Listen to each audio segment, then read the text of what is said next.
The Corbett Report is brought to you by you. Your support makes the Corbett Report possible. Sign up for the subscriber newsletter or purchase a DVD at corbettreport.com/support. You're listening to the Corbett Report. corbettreport.com.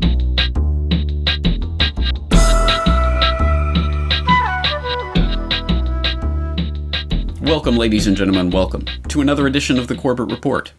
I'm your host, James Corbett of corbettreport.com, coming to you as always from the sunny climes of Western Japan, here on this 25th day of October 2013.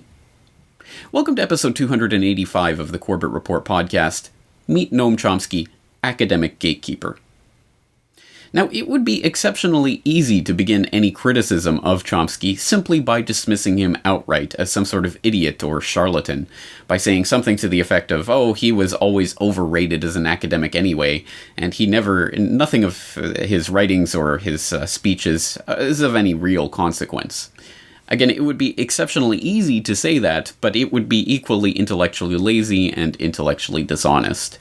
There is really no getting around the fact that Noam Chomsky is a towering figure in the study of modern linguistics, and equally, he has had an effect in shaping the political discourse of the late 20th and early 21st century, and as such has a great number of adherents to his writings and speeches. And this is something that I don't think we should dismiss outright. I think it is something that we have to take into account if we do not want to build some sort of straw man in order to attack Noam Chomsky. Today, I'm much more interested in actually taking a look at Chomsky's ideas squarely for what they are and evaluating them on their merits. So let us not build a straw man. Let us not devolve into mere name-calling or argument by labeling. So we will refrain from the easy and dishonest approach of simply dismissing his ideas outright. There is no doubt that Noam Chomsky is quite a smart man and someone who has really transformed his chosen field of linguistics in numerous ways. And although a deep examination of his linguistics ideas are a bit beyond the purview of today's podcast, I certainly would recommend people to look into it. And, well, why don't we take a look at just a broad summation of Chomsky and his contributions to political thought, but more importantly, perhaps to linguistics as well, by taking a brief look at the London Real podcast, which recently talked to Steven Pinker about Noam Chomsky and his influence. So while we're on the subject of MIT, you reference Chomsky a lot when you're in your linguistics stuff. Yes. You must have been colleagues there then for... Not in the same department, because he was in linguistics and I was in cognitive science, but certainly colleagues at the same institute, yeah. And for people that don't know much about Chomsky, can you give a bio for him, or could you tell a little bit about him? Well, he is famous for two reasons. One of them is his political activism. He is a very vociferous critic of American and British foreign policy. He is a leftist, but not Marxist. He calls himself an anarcho-syndicalist, which is a kind of anarchist of the left. There's also a right-wing anarchist movement, kind of more libertarian, objectivist, Ayn Rand style, but he is more of a communitarian, libertarian anarchist. But anyway, a fierce critic of Israel, of Britain, of the U.S., and an early critic of the Vietnam War.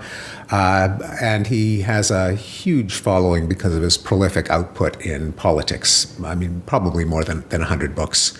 He's on the Rage Against the Machine, cites him in their liner notes. I think Chumbawamba had one of his lectures on the B-side of one of their records, when there used to be records. But then he is also famous for having really founded the modern approach to linguistics, starting in the 1950s when he was just in his 20s. He pretty much revolutionized the field. He polarized the field. Most people in linguistics are either rabidly in favor of his theories or determined to bring him down, not an entirely healthy state of affairs. So a polarizing figure in linguistics as he is in politics. But in linguistics, he was the first to give linguistics a psychological spin, saying that the problem of the study of language is really a problem of how human children acquire language, which they do without any lessons or instruction or not much in the way of feedback. This, to him, suggested that human children are born with a circuitry in the brain that is specialized for acquiring language. By noting that language is not just a list of sentences. Every sentence that we're uttering is probably uttered for the first time in the history of the universe, but we nonetheless can produce and understand sentences fluently. That means that there must be something in the brain that is an algorithm or a recipe for generating and interpreting sentences rather than a memorized list. And that this changed the whole mission statement for linguistics. It wasn't just listing a bunch of constructions, but rather it was what is the mental software that allows us to use language, and prior to that, the mental software that allows us to acquire language. Also, he argued that all languages conform to a universal plan, what he called a universal grammar, which he then related to the hypothetical innate circuitry with which children acquire language. That's where language universals come from. They come from the human brain. So you subscribe to the idea of the metagrammar as well?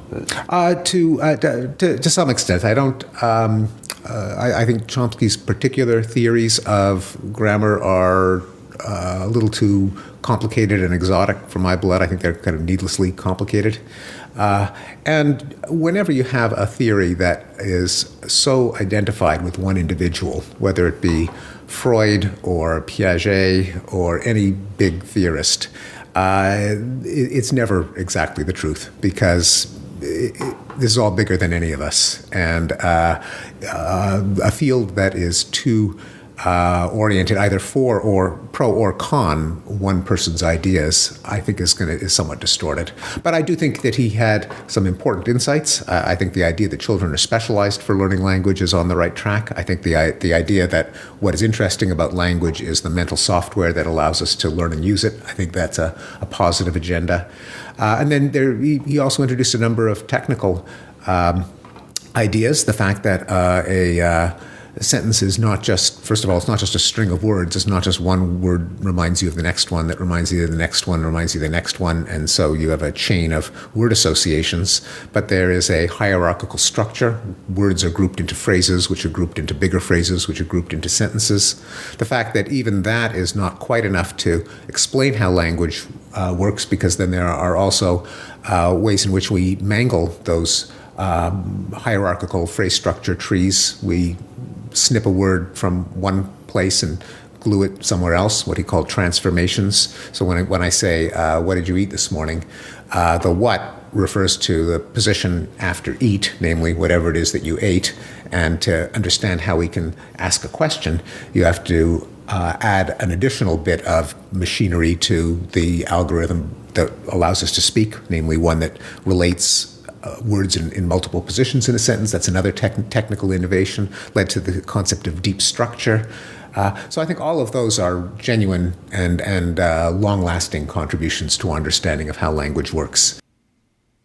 So, again, while it certainly doesn't mean that we have to agree with everything Chomsky says, I think it would be intellectually lazy to simply dismiss his ideas outright or to say that he was never a smart man. In fact, quite the contrary, I think he is quite a deep thinker on a lot of things, which makes his reticence in approaching certain topics even more interesting, but we'll come to that in a moment. First, I think it would also be fair to highlight the numerous places of agreement and accord that Chomsky and Corbett share on a number of issues, and I'm sure that are also felt by a number of listeners to this podcast, because there is no doubt that Chomsky is a keen analyst of certain aspects of U.S. imperial aggression and some of the related issues that he has covered politically over the preceding decades, and I think there are a number of places on which I am in agreement with him and his ideas, and I think it's important to highlight and give credit to him on a number of those ideas.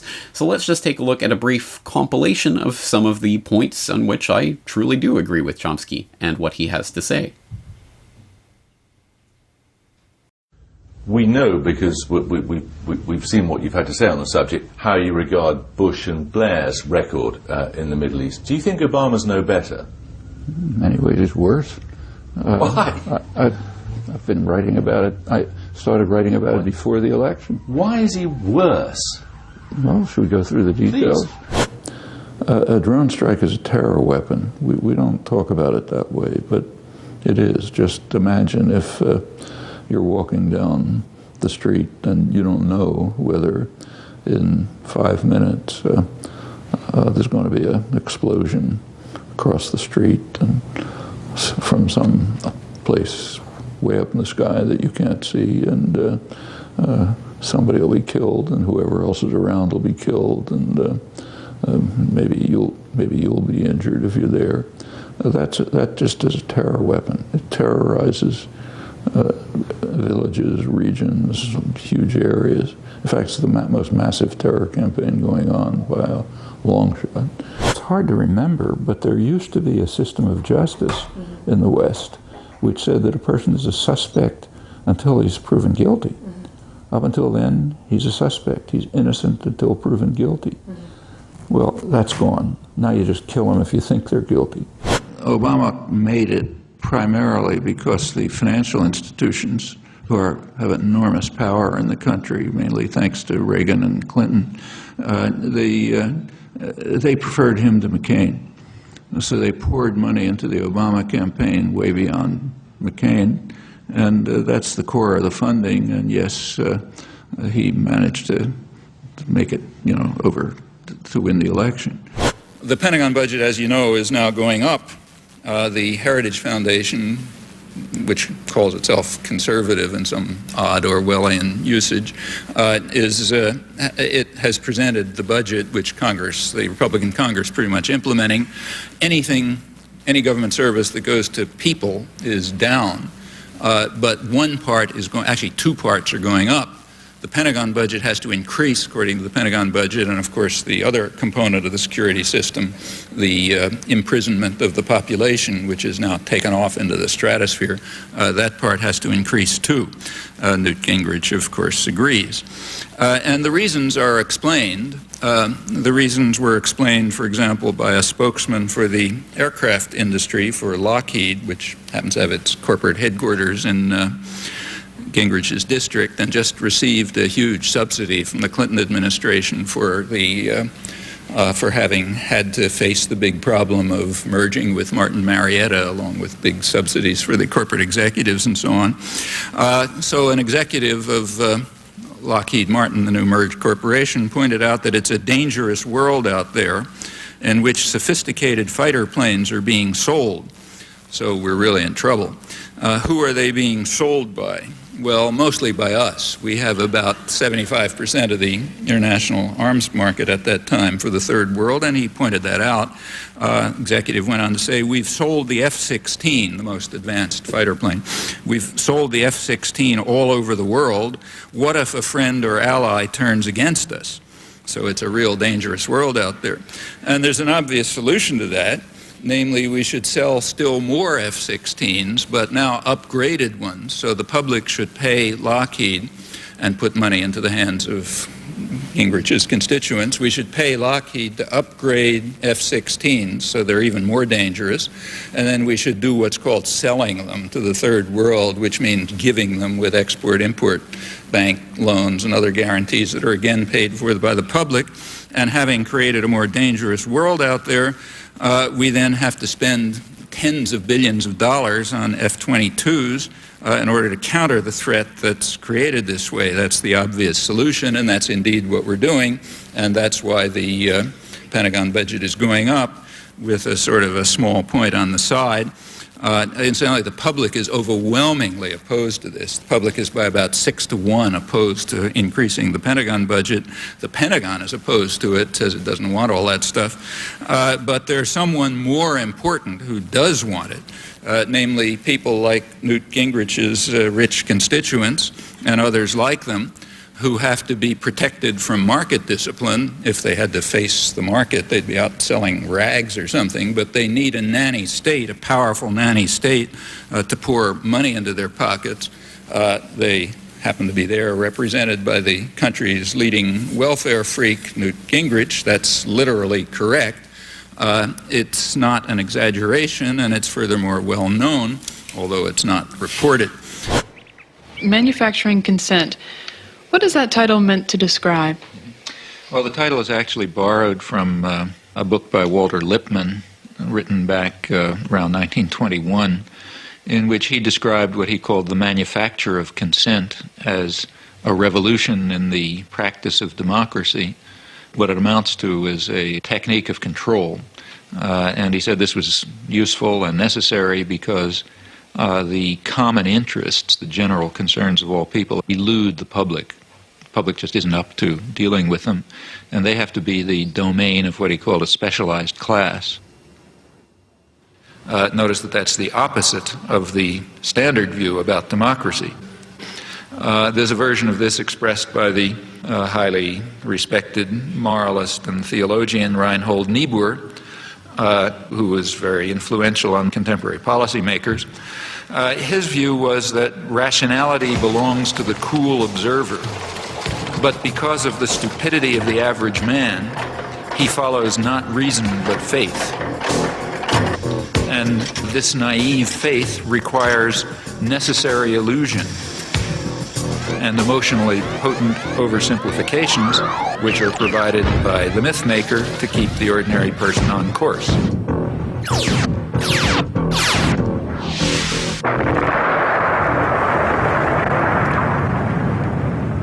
It's not the case, as the naive might think, that indoctrination is inconsistent with democracy. Rather, as this whole line of thinkers observes, it's the essence of democracy.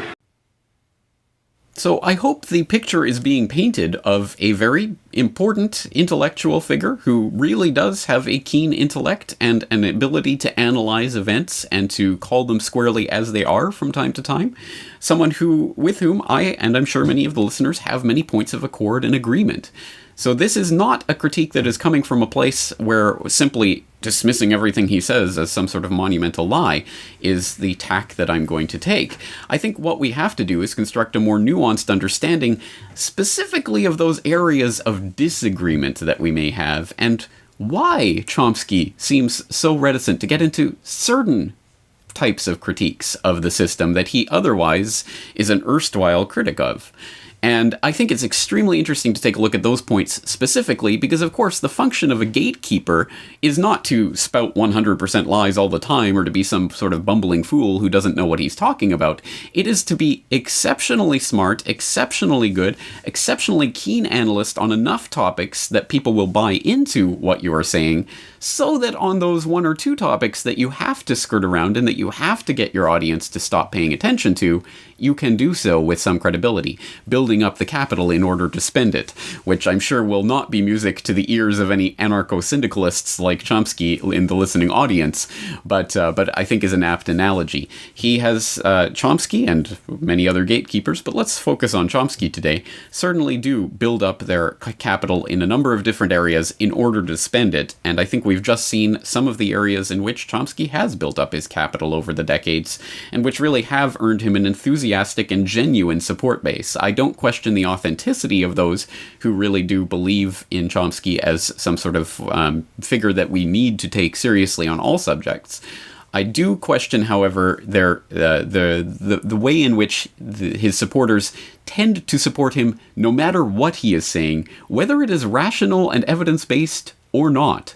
And this is, I think, where we can start to get into the meat and potatoes of today's podcast. Let's look at some of those points of disagreement that we may have. And the first one we're going to look at is a very recent speech that Chomsky made in Florida, where he also took some questions from audience members, including a very interesting question on a topic that we cover here frequently on the podcast, the Federal Reserve. Thank you, Dr. Chomsky, for taking my question. Questions about the debt ceiling. It's become increasingly obvious that we're in a lot of trouble here. And it's also becoming obvious to everyone that the Federal Reserve Bank that issues the currency is owned by a bunch of private bankers. So my question to you is, do you think it would remedy the situation at all to return the power of printing money and issuing currency to the people of the United States? Frankly, there's a lot of feeling about that, but I really think it's misguided. I don't think the problem is printing fiat currency. I mean, just if you eliminate capitalism, okay, then there are other options. But that's not on the agenda. We have a state capitalist economy. Maybe in the long term it can be worn away, maybe overthrown. I hope so. But the issue now is, how do you function in a sensible state capitalist economy? And you cannot do that without a central bank that controls currency. In fact, if it wasn't for the Federal Reserve's ability to print money, we'd be in a deep depression right now, a worse depression than the 1930s. Since the sensible thing isn't being done for political reasons, the sensible thing would be creating demand by government investment. But for reasons that we can go into, that's not being done. In our state capitalist economy, the only alternative is the one that Bernanke has used. And if it wasn't for their option, we would be in a deep depression. Now, what's the debt ceiling issue? Well, first of all, it should be recognized that the debt is not a serious problem. Certainly the deficit is not a serious problem. There are long-term problems about the debt, but they are so remote they don't bear on policy. As far as the deficit is concerned, remember, that's not the same as the debt. As Clinton left office, it's not that long ago, we had a surplus, no deficit. It's not a deep structural problem. The current deficit is the result of Bush's tax cut, the crazy wars, the virtually criminal behavior of the corporate system that led to the housing crisis, finally financial crisis. All of that has increased the deficit, but not out of sight. The deficit is, first of all, it's declining, and it would be overcome by actual growth. The government economic offices, Bureau of the Budget and so on, they calculate that there's about $1 trillion of unused capacity. The real problem of the economy is not the debt and the deficit. It's the fact that the economy is so kind of grotesque that you have tens of millions of people wanting to work and not able to. You have huge financial resources. The corporations that don't know what to do with their money, huge profits, huge bank profits. There's an enormous amount that has to be done. Just walk around any city, you can think of a million things that have to be done, and all kinds, just enumerate them at will. So a huge number of idle hands, enormous resources, tremendous amount of work that has to be done, and the economy is so dysfunctional it can't put them together. That's the problem. And it's destroying a generation of young people. It's severely harming the economy. Under current circumstances, the way out is pretty well known. It's to stimulate the economy through government demand, since corporations aren't doing it, and to devalue the dollar so that we import less and export more. These are methods that are technically feasible, but not politically feasible. And I think we have to ask about that. How illuminating, and what other word can we use to describe this very, very interesting piece of media that, again, comes out of Bob Tuskin? I believe it was one of Bob Tuskin's compatriots that asked that question, so we should give credit to that. And, of course, you can find the full original video up on YouTube via the show notes, the links in the show notes to today's podcast episode. But there it is, folks. Noam Chomsky apparently has no real problem, no real dispute with the Federal Reserve, which is an exceptionally interesting and seemingly contradictory position for a self-professed anarcho-syndicalist to be taking. Oh yes, we very much need a central bank in order to have government investment in order to stimulate demand in the economy. That's the sensible way to organize an economy, according to this anarcho-syndicalist. It is a position that's ripe with self-contradictions and inaccuracies, but one that I think does go some way towards showing, at the very least, demonstrating that Chomsky's supporters obediently clap and applause and cheer every time they feel that their guru is winning over against the person who was asking that evil question with that hidden agenda. And I think there are a number of things that we can point out about this video, and we will do so some more later on in this podcast as we start to look into the why Chomsky, an anarcho-syndicalist, would be interested in a central bank like the Federal Reserve, for instance. But there are other points of disagreement that I think we should delve into first. So, just like the Federal Reserve, defending the Federal Reserve is not necessarily a position that you would predict from Chomsky's other political views that we saw earlier. There are other points at which you might be a bit surprised at Chomsky's views on the matters if you hadn't already been aware of them. And another one that I think baffles and has long puzzled a lot of his fans, who still defend him as a thinker, is his views on the JFK assassination. And this, of course, goes to the heart of political, the politics of the 1960s and the decade of assassinations. And although he has been someone who has come out on record to say that he would not be surprised in the least if, for example, the Martin Luther King assassination was a high-level conspiracy, because he could see the ways that would benefit the rule and power structure, he has long professed bafflement at the idea that JFK was assassinated as part of any sort of conspiracy, not only because there is apparently no evidence for that, but also because there's just no reason. He can't think of a plausible reason why JFK would have been taken out of the picture. Well, in order to at least start exploring this issue, let's get some of the background of Chomsky and JFK from a post on a JFK assassination research website, and this post is entitled, appropriately enough, Noam Chomsky and the JFK Assassination. Let's look at this intriguing little passage under a subheading, Chomsky's Knowledge of the Assassination. Quote, a JFK assassination researcher, Raymond Marcus, attempted in 1969 to get a number of well-known activist academics, including Chomsky and Howard Zinn, interested in the assassination.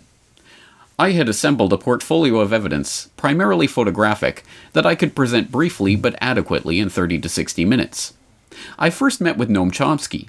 Soon after our discussions began, he asked his secretary to cancel his remaining appointments for the day. The scheduled 1-hour meeting stretched to 3 to 4 hours. Chomsky showed great interest in the material. We mutually agreed to a follow-up session later in the week. Chomsky indicated he was very interested, but would not decide before giving the matter much more careful consideration. It was clear that what Chomsky won't be able to decide until he returned from England was not the question of whether or not there was a conspiracy, that he had given every indication of having already decided in the affirmative, but whether or not he wished to participate actively, even to assume a leading role in the movement to reopen the case. End quote. Very interesting. So that, from the early years of the JFK assassination research, seemingly indicating, and again, we can dispute this account by Raymond Marcus, but at any rate, if we are to take this account at face value, seeming to indicate that Chomsky was at least somewhat swayed by the evidence that he was presented with in that meeting, and that he was at least considering the option of becoming a proponent of the JFK assassination research community. But things change over the period of years and decades, and, well, as it turned out, of course, Noam Chomsky did not become a vocal critic of the Warren Commission fairy tale of the lone gunman and his magic silver bullet that created the multiple turns in midair and all of the other craziness of the JFK assassination for anyone who's actually bothered to do investigation of it. And, again, just for a brief one glimpse into the, Chomsky's views on this matter, let's again turn back to that same article, this time from a different heading, taking a look at Chomsky as he responded to a question about Michael Parenti's research into the JFK assassination and Chomsky's views on it. And this coming from I believe the 1990s, so considerably more advanced in time from the excerpt that we were looking at earlier. Quote, I know very little about the assassination. The only thing I've written about it is that the claim that it was a high-level conspiracy with policy significance is implausible to a quite extraordinary degree. History isn't physics, and even in physics, nothing is really proven. But the evidence against this claim is overwhelming, from every testable point of view. remarkably so for a historical event. Given that conclusion, which I think is very well founded, that I have written about a lot, I have no further interest in the assassination, and while I've read a few of the books out of curiosity, I haven't given the matter any attention and have no opinion about how or why JFK was killed. People shouldn't be killed, whether they are presidents or kids in the urban slums. I know of no reason to suppose that one should have more interest in the JFK assassination than lots of killings not far from the White House. One cannot adopt a left-wing perspective or any other perspective on an issue that one has no interest in and nothing to say about. There is no left-wing or right-wing perspective. The evidence is so overwhelming that questions of interpretation hardly arise. If someone can show that they do, I'll gladly look. But what I have looked at on this question, for example, various elaborate theories about JFK's alleged intentions on Vietnam, or policy changes resulting from his death, or similar things about Cuba, the Cold War, etc., simply does not begin to withstand that rational inquiry. That's true even of work by personal friends who are serious scholars on other issues, but who become so irrational on this issue that they cannot even read the words that are before their eyes, sometimes in the most remarkable ways. As for whether power elites perceive JFK to be a threat to the status quo, the statement is close to meaningless. If someone can produce some coherent version of the statement, and then some evidence for that version, I'll be glad to look at it. End quote. Well, again, what a remarkable passage there. Again, a direct quotation from Chomsky. So those are his own words describing in his own words what he thinks or doesn't think about the JFK assassination. And what a remarkable statement that, first of all, he goes on a tangent trying to say that history isn't physics, and even in physics nothing is proven, which I guess is some sort of grand statement to say that we can never know what happened in history, so why bother thinking about it? That would at least be my reading of that statement, but one that he immediately backtracks from by saying, well, at any rate, there's no evidence to support the idea that JFK assassination was a conspiracy, which, again, is just a blanket statement, and we are not given any premises to interrogate and that lead up to that conclusion. It is simply stated as a conclusion that I guess we are supposed to take at face value because, hey, Noam Chomsky said it, so it must be true. Of course, this is 100% flies in the face of anyone who has actually done any research on the JFK assassination, and the wildly implausible official explanation given by the Warren Commission report. But let's not examine that. Let's not examine any of that evidence. Let's just make a blanket statement that there is no evidence to support the conclusion that there was a conspiracy in the JFK assassination case. And from there, it only goes on to make even more perplexing statements, such as the one that has become sort of a Chomsky, one of Chomsky's main points about the JFK administration, is that all this idea that JFK was willing to or thinking about removing the U.S., extricating them from Vietnam, is all just overblown hype and rhetoric that's been done in retrospect by the cult of JFK, and there's no basis for this in any of the documentation, etc. Well, this again coming from the early 90s and during the time when he was, for example, researching and writing his book, Rethinking Camelot, in which he makes the case that, in fact, JFK was not going to affect any sort of change to U.S. policy, and that whether he was in or out of office was of no significance. Perhaps we can give the benefit of the doubt that, well, at the very least, these statements and the statements like them that he's made in the past were made before the Assassination Records Review Board, which was set up largely as a result of the political impetus that was given by the JFK film by Oliver Stone, which Chomsky, of course, rejected outright.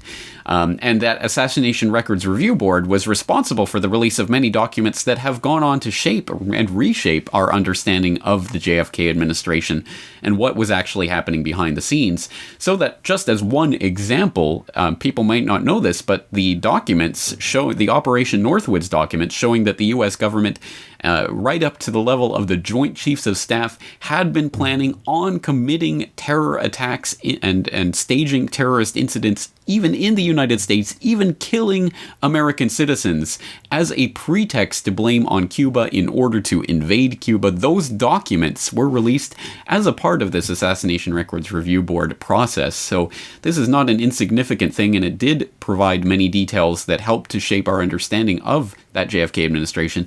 If Chomsky was speaking before that point, perhaps we could give him the benefit of the doubt that, well, he just didn't have access to those types of records, and thus his views were from a position of ignorance.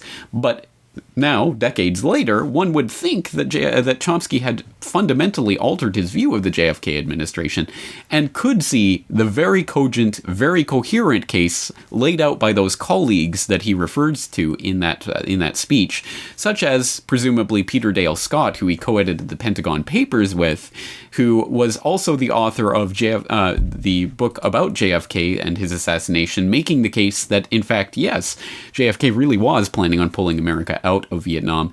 Deep Politics in the Death of JFK by Peter Dale Scott, a must-read book that I will recommend to people out there as a great source on this matter for people who are looking for an even more accessible and even more to-the-point case of why JFK's assassination actually does matter.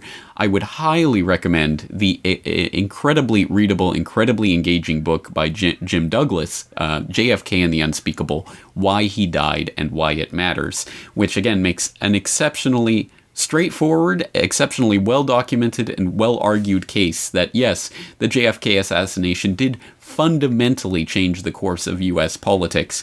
And while JFK, I absolutely do not dispute, came from a very shady background with all of the connections of his father and all of the things that the Kennedy family have been involved with over the years, I think that there is now absolutely no dispute that JFK fundamentally started to change his positions during the tenure of his administration as a direct result of things like the Bay of Pigs, that he did fire the director of the Central Intelligence Agency, that he threatened to break the CIA into 1,000 pieces and scatter them to the winds, that he was planning to withdraw from Vietnam, that he was opening channels behind the backs of his generals and other officials to the Soviet Union in an attempt at détente in the Cold War, that he had prohibited and prevented outright nuclear confrontation during the Cuban Missile Crisis, that in fact JFK really did sacrifice his life in order to stop the direction that the Joint Chiefs of Staff and others were attempting to take the U.S.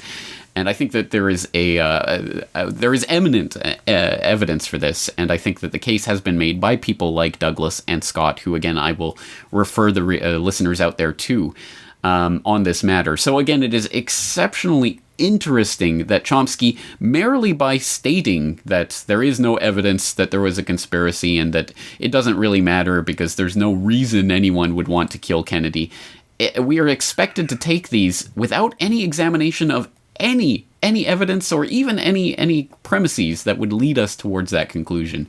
Simply, Chomsky is presenting conclusions and we are to take them at face value. Well, again, I think there's a lot to say there, but let's move on to, of course, the biggie of them all in our modern political era, something that has undoubtedly shaped and changed at least the public rhetoric, the public myth by which the U.S. imperial agenda is sold to the public, which is, of course, the day that changed everything, 9/11. And, of course, I'm sure many of my listeners will already be familiar with Chomsky's famous statements and pronouncements on 9/11, but for those who don't know, let's take a look back at some of them.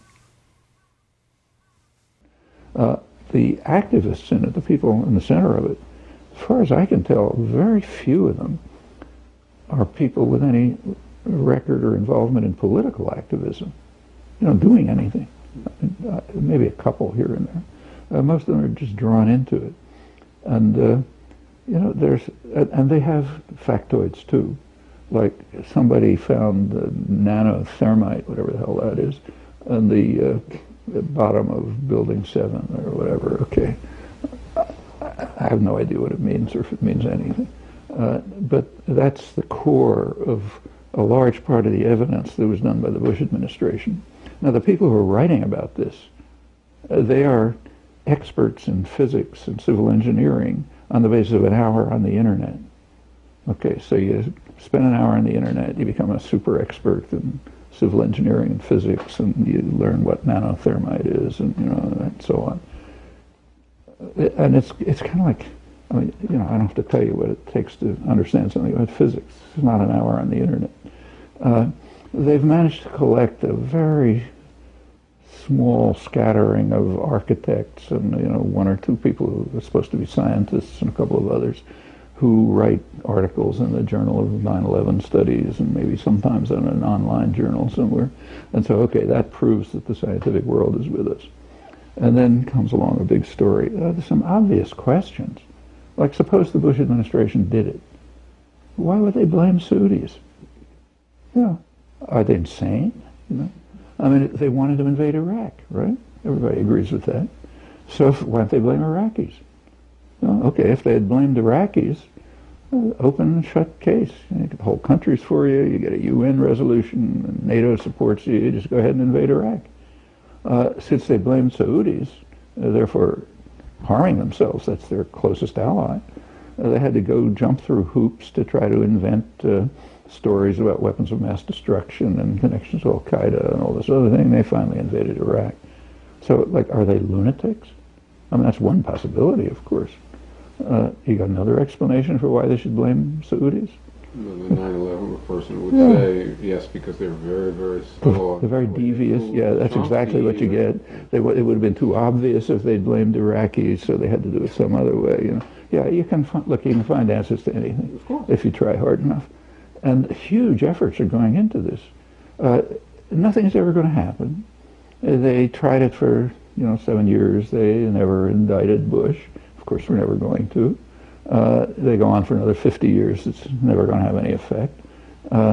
It does have an effect. It diverts a lot of energy and effort from trying to do something like, say, stop the war in Iraq. But of course, that takes effort and it's costly and so on. They also feel extremely brave because it's so risky to write a note on the internet saying, I think Bush is a really bad guy. Wow, you're practically in Guantanamo. And then they can find some guy who, instead of teaching his courses, taught about this stuff and therefore wasn't rehired, which is normal. And I would have never been rehired if I'd done it. I taught courses on this kind of stuff, but in my spare time, you have some duties at the university. But you can put all this stuff together and get some story.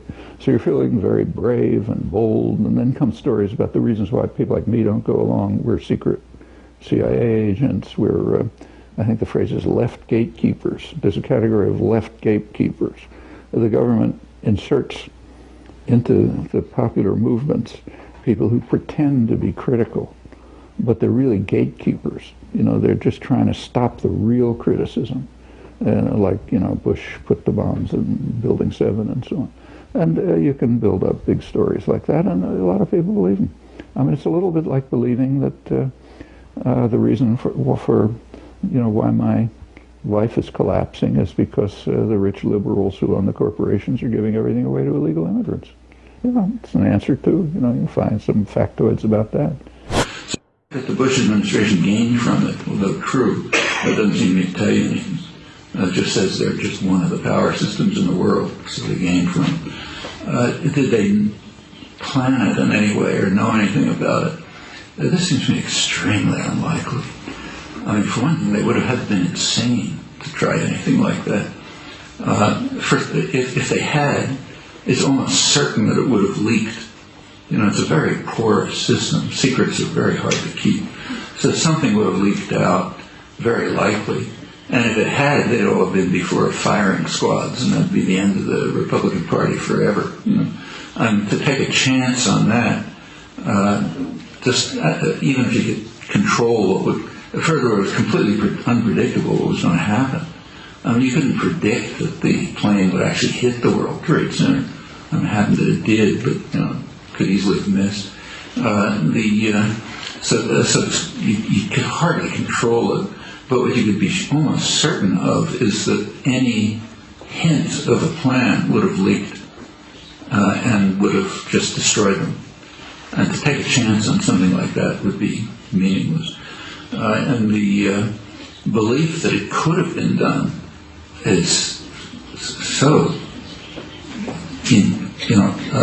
has such low credibility that I don't really think it's serious. I should say that I'm pretty isolated on this in the West. I mean, a large part of the left completely disagrees on this and has all kind of elaborate conspiracy theories and about how it happened and why it happened and so on. But I think it just, first of all, I think it's completely wrong, but also I think it's diverting people away from serious issues. I mean, it just doesn't make any, I mean, even if we're true, which is extremely unlikely, who cares? I mean, it doesn't have any significance. Yes, the infamous who cares? Yes, who cares if 9/11 was an inside job? Who cares if people within the ranks of the US government helped to plan and perpetrate the 9/11 attacks? What difference would it make anyway? Why do these crazy conspiracy theorists waste their time and their political energies on these side issues of no importance whatsoever when there are really serious things to be concerned about, like, for example, establishing a decent minimum wage for the US working class that has to be, of course, facilitated by a central bank like the Federal Reserve, stimulating the economy by pumping money into it. Oh, to add interest to the bankers, but let's not talk about that. Absolutely, again, one of those arrow through the brain moments when you realize that Chomsky is not being honest with himself, let alone with the audience. Well, perhaps he is being honest with himself, but is just lying to the audience. Let's come back to that question of why, because I think that there does not need to be a great deal of elaboration on the fact that Chomsky is definitely avoiding the issue, is simply avoiding the issue, which, again, even by his own standards, cannot be denied as an exceptionally important thing in U.S. politics, in fact, the global politics of the 21st century. And again, he contradicts himself. Who cares? What would it matter if 9/11 was an inside job? Even as he goes on to say, well, if it came out, it would be the destruction of the Republican Party, as if it would be partisan. The destruction of the Republican Party for the foreseeable future. Well, that's a pretty important thing that would result of it, and not exactly worthy of the who cares that Chomsky seems to give this. So again, I think we can see that there is some areas that Chomsky is specifically avoiding going into, and the question is why. He does not provide the actual details that would lead us in the direction of his conclusions. There are certain fundamental conclusions that he is pushing on the audience that they are meant to take outright at face value. So let's start interrogating this. Who is Chomsky? Where is he coming from? Why does he avoid certain areas? These are the topics for today, and this is something that I had the chance to discuss with Professor James Tracy of the Memory Hole blog back on Corbett Report Radio last year. All right, friends, welcome back. Once again, tonight we are talking to Dr. James F. Tracy. Once again, he's at memoryholeblog.com, so I hope you'll go check that out. Of course, I will put the link in the show notes for tonight's episode at corbettreport.com in case you do miss that website. Once again, memoryholeblog.com, all one word. And tonight we're talking about academia, and the function that the academia can play in a society in terms of social critique, etc. And I hate to go back to it once again, but we have been talking about Noam Chomsky, and once again his name does come up because he has figured so prominently in this for so many decades. And of course he wrote the famous essay, The Responsibility of Intellectuals, back in February 1967, which raised really the idea that intellectuals are in a way responsible for what's happening at that time in the Vietnam War, and which made an argument that those who are in a position to do so must speak out as strongly as possible, rather than become actively complicit in what's happening there. And it was a very polarizing essay at the time, but has really staked a lot of claims in terms of what academics are responsible for. So do you think, I mean, what position do you think that academics and intellectuals hold, broadly speaking, in the current matrix when we start taking a look at our current paradigm of the war on terror, the Department of Homeland Security, and all of the things that are being waged in the name of this particular moment in time? How much of that do you think can be pinned on that same responsibility of intellectuals that Chomsky identified in 1967? Well, and I think that's a very important essay, but it's much more important now than it was in the late 1960s, because now we are in this alleged war without end, the war on terror, and yet it seems as if really in many cases there are fewer voices of dissent, particularly in the coming out of the academy, where I think they do for many have a certain degree of credibility, given the fact that they have credentials and so on and so forth, and they're supposed to be learned. But you see, as far as I'm concerned, less of that. I think that is something that has been anticipated by the establishment. I think that's why we have Barack Obama as president for another 4 years and had him for the previous 4 years. One could argue that the election of Mitt Romney may have electrified the left that are traditionally against war and so forth. Romney might have gotten away with quite a bit less than Obama will over the next 4 years, because you do have that activist element of the left that I think they have it right in terms of things such as war. I tend to differ in other sorts of areas, but with regard to the anti-war stance, I think that's tremendously important. And many in the academy, their politics are left of center, and so you would think that they would actually be standing up. And I think that the first thing that one has to do in order to address the war on terror is to address 9/11, because that's where it all began.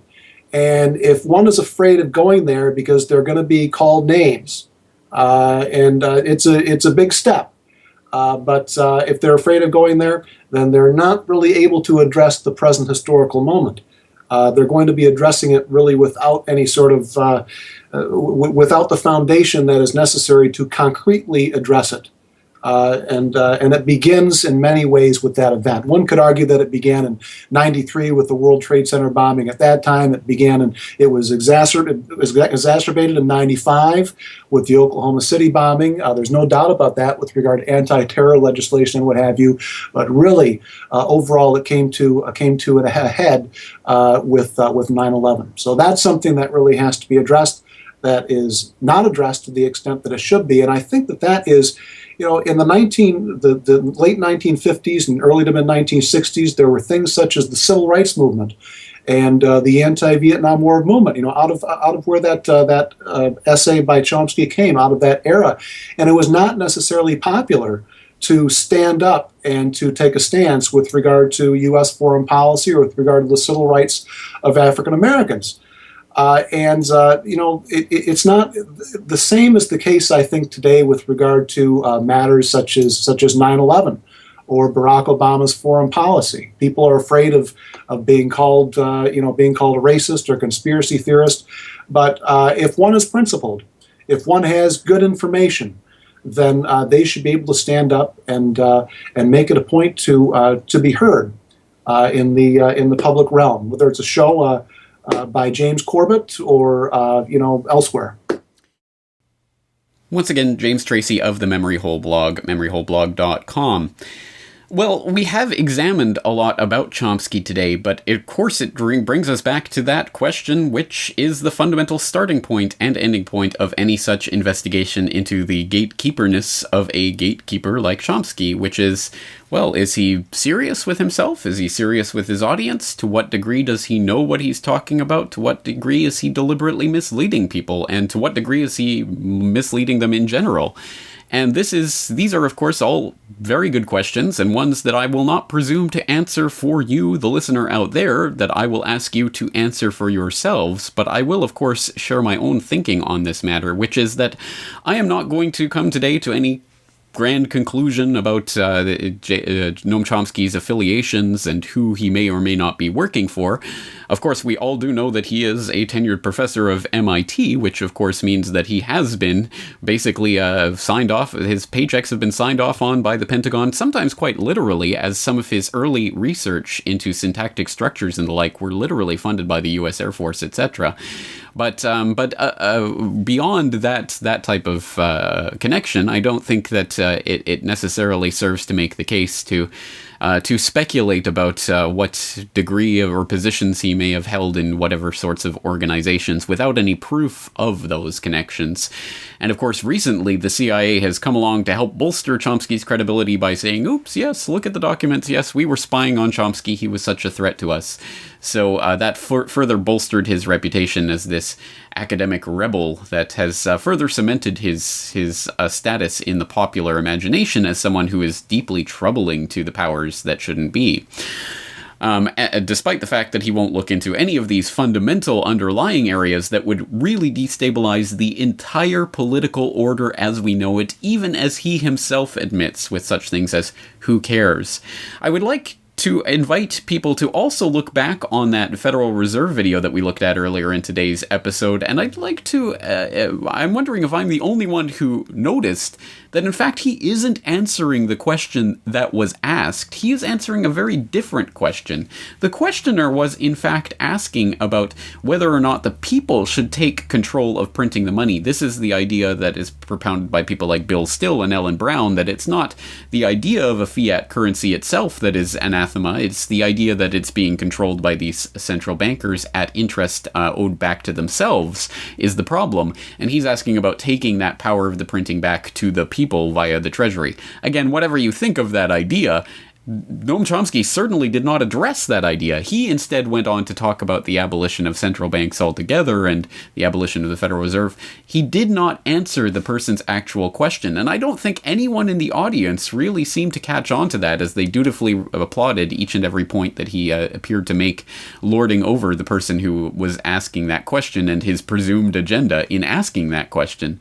So I think that's a very instructive example of the way that Chomsky tends to deal with criticisms like this, which is to use his very real, very impressive verbosity and his loquacity to talk around various subjects and to mumble and mutter and stutter on for 8 minutes in ways that that completely fail to address the actual original question and in ways that no one seems to notice him doing it. I think that's very much a key signature of the way that Chomsky helps to gatekeep these certain issues by deflecting and basically not answering the questions at hand. And I think you can find that for yourself as you start exploring some of Chomsky's back catalog of further gatekeeping and his propounding, excuse my lack of English there, of various solutions, which are of course the very solutions that the powers that shouldn't be want to implement, from whether that be overpopulation or gun control or any of these other issues.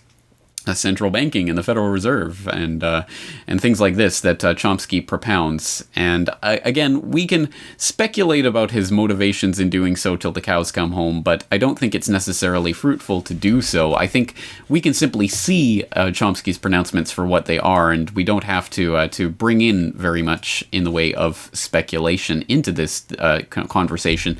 And just to buttress this point, let me point the listeners to a valuable resource on Chomsky and his gatekeeping from educateyourself.org. This is a post called Rethinking Noam Chomsky by Ken Adachi. I'll put it in there. It contains a link to a number of different articles that help to flesh out this topic in different ways. So if you're interested, of course, please look into that. It also includes an email from someone who's writing about this issue of Chomsky and what we can definitively say about his status in various organizations and the like. And this is, again, by someone calling themselves Galen, and it's under the heading, Why is Schlesinger, presumably Arthur Schlesinger, defending the Quisling Chomsky? And he says, people, look how much valuable time we've spent arguing with Schlesinger about the motives of the Quisling Chomsky. While I can't know exactly what's in Chomsky's mind, I most certainly can make an informed and intelligent determination of the likely motives for his absolutely nonsensical statements about the crimes of 9/11.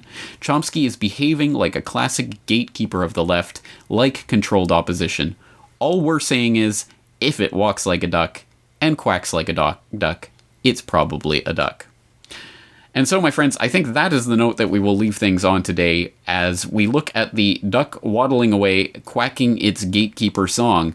And again, we don't have to make bold pronouncements that he's secretly working for the CIA or whatever organization we want to come up with. We can simply say that whatever he's doing, he is functioning as if he were working hand in hand with the very elite that he proclaims to be fighting against. And again, there's a lot more pieces to this puzzle and a lot more that can or should be said, but this is only a one podcast and we can only do so much. So as always, I will leave it up to the listeners and viewers out there to do the research for yourself and come to your own conclusions. The show notes for today's episode will have links to all of the things that we've mentioned today, so you can use that as a starting point for your research. And as always, I'm always interested in hearing about what you uncover out there yourself, so you can always send that in through the contact form on corbettreport.com. That's going to be it for this week. I am your host, James Corbett, thanking you for joining me for another edition of the Corbett Report and asking you to join me again next week. This is Noam Chomsky speaking to you from my office at MIT and doing something I've never done before after having written 50 or I don't know how many books, namely talking about it. So I'm talking about hegemony or survival. السلام عليكم. في هذا الفيديو غادي نشوفوا واحد ليكزامبل على لي بروفيزيون sur les stocks. لي بروفيزيون اللي كنطبقوهم على لي ستوك، على لا ديبريسياسيون ديال لي ستوك. دونك هاد لي ستوك داخلين حتى هما في لاكتيف سيركولون، يعني بحال لي كليون. دونك غادي نشوفوا واحد ليكزامبل ديال واحد ليكزيرسيس اللي غادي نشوفوا فيه كما قلنا كيفاش كنطبقوا لي بروفيزيون على لي ستوك. دونك هاد ليكزيرسيس شنو تيقول لونتربريز كامل ديسبوز دو دو ستوك. عندهم هاد لونتربريز سميتها كامل، دونك ما تبقاوش تديوها بزاف في الاسماء هنايا. المهم سميتها لونتربريز كامل ديسبوز دو ستوك. عنده لو ستوك دو مارشانديز لا فالور دونطري ديالو هي 250 ألف درهم. مزيان. لو ستوك دو ماتيير اي فورنيتور لا فالور دونطري ديالو هي 300 ألف درهم. دونك راه واضحه كما قلنا لو ستوك مارشانديز لا فالور دونطري ديالو 250 ألف درهم. لو ستوك دو ماتيير اي فورنيتور لا فالور دونطري، يعني كنهضر على لا فالور دونطري، لا فالور دونطري ديالو هي 300 ألف درهم. دونك شنو قال parmi les marchandises un lot، يعني واحد الطرف من هاد لي مارشانديز، يعني واحد الكوتي من هاد لي مارشانديز un lot de 500,000 dirhams ديال 50,000 un lot de 50,000 درهم 60,000 ديال 50,000 dirhams pourrait perdre 10% de sa valeur au 31/12/2013. يعني هنا l'entreprise ولا le patron ديال هاد l'entreprise دا كيفيريفي في لي ستوك عنده وقالوا دير هاد لولو، هاد البلاصه هادي اللي عندي ديال هاد لي مارشانديز، واحد الطرف من هاد لو ستوك د مارشانديز اللي القيمه ديالو 50,000 درهم، راه ربما من هنا لانفونتير 2013 ممكن يفقد 10% ديال القيمه ديالو. دونك بما انه كاين احتمال ان هاد لولو ديال 50,000 درهم المارشانديز ممكن يفقد قيمه ديال 10%، هنا كيخص نطبق عليه لا بروفيزيون، لانه كاين احتمال انه ينقص القيمه ديالو ب 10%. نكملوا. parmi les matières et fournitures عاوتاني كاين جوج ديال لي لو، جوج ديال الطروفه من هاد لو ستوك الكبير ديال لي ماتيير اي فورنيتور. واحد لولو القيمه ديالو 70,000 درهم ممكن يخسر 25% من لا فالور ديالو. دونك حتى هو خصنا نطبقوا عليهم لا بروفيزيون على هاد النسبه هذه اللي ممكن تنقص. وهذاك لولو الثاني اي لوتر 60% 60% من لا فالور استيمي ديالو اللي كتقدر ب 80,000 درهم. هادشي كله في لانفونتير ديال 2013. دونك شنو تيقول هاد السيد هذا، هاد الباترون ديال لونتربريز، تيقول لك كوريجي ولا كومون كوريجي سي اوبيراسيون، كيفاش نقدر نقاد هاد لا سيتوياسيون. غادي نجاوبوه باختصار ونقول له ودي خصك دير لي بروفيزيون. غادي دير لي بروفيزيون على هاد لي لو اللي ممكن اولا من المحتمل انهم يفقدوا القيمه ديالهم انطلاقا من هاد النسب المئويه اللي عندنا. دونك شنو غادي نديرو؟ غادي نمشيو نديرو التحليل ديالنا.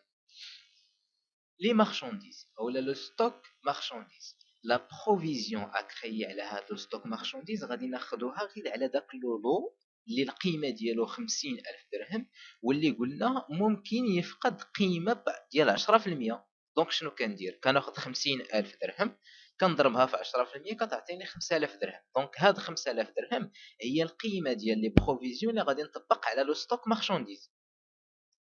كنتقلوا لو ستوك ماتيير اي فورنيتور، كناخذوا لو لو نيميرو 1 اللي القيمه ديالو 70000 درهم، كنضربها هذيك 70000 درهم كنضربها في 25% اللي هي النسبه ديال لا ديبريسياسيون استيمي، يعني اللي ممكن تفقد من هذا اللولو هذا. دونك 70000 درهم مضروبه في 25% كتعطيني واحد لو مونطون ديال 17500 درهم. هذا هو لو مونطون ديال لا بروفيزيون على لو لو نيميرو 1 ديال الماتيير اي فورنيتور. نمشيو لو لو نيميرو 2، 80000 درهم كنضربوها في 60% ديال لا ديبريسياسيون استيمي كتعطينا واحد لو مونطون ديال 48000 درهم. دونك لو ستوك ديال الماتيير اي فورنيتور عندي جوج ديال لي لو، الاول غنطبق عليه لا بروفيزيون ب 17500 درهم، والثاني غادي نطبق عليه 48000 درهم ديال لا بروفيزيون. دونك كناخذ لو توتال، يعني كنجمع لو توتال ديال لي ستوك كاملين، يعني لا بروفيزيون اللي غنطبق على لي ستوك اون جينيرال هما لي بروفيزيون اللي عاد حسبت دابا. دونك 5000 درهم ديال لو ستوك مارشانديز زائد 17000 درهم و500 ديال لو بروميير لو في ماتيير اي فورنيتور بلس 48000 درهم ديال لو لو نيميرو 1 في لي ماتيير اي فورنيتور كيعطيني واحد لو مونطون توتال ديال 70500 درهم. من بعد شنو كندير؟ كنمشي ليكريتور كونطابل. دونك ليكريتور كونطابل غتكون بهذا الشكل، كان ديما في لا دات عندي لا دات دانفونتير اللي هي لو 31 12 2013، كنحط في لو ديبي واحد لو كونت سميتو ولا لو نيميرو ديالو هو 61 96 واحد، يعني يمكن لك تفيريفي مزيان في لو بلان كونطابل اللي عندك. دونك لو نيميرو دو كونت هو دوتاسيون، لو نيميرو دو كونت هو 61 96 واحد، le nom ديالو هو dotation d'exploitation ou provision pour dépréciation des stocks. مزيان كنحط هنايا لو مونطون توتال ديال لي بروفيزيون على لو ستوك. في لو كريدي هنا كنبين كل البروفيزيون اللي مطبقه على كل ناتور دو ستوك، يعني كل نوع من لي ستوك كنحط البروفيزيون الخاصه به. دونك شنو كندير 39 11 اللي هو لا بروفيزيون بور ديبريسياسيون دي مارشانديز ولا دي ستوك مارشانديز، القيمه ديالها 5000 درهم كما قلنا.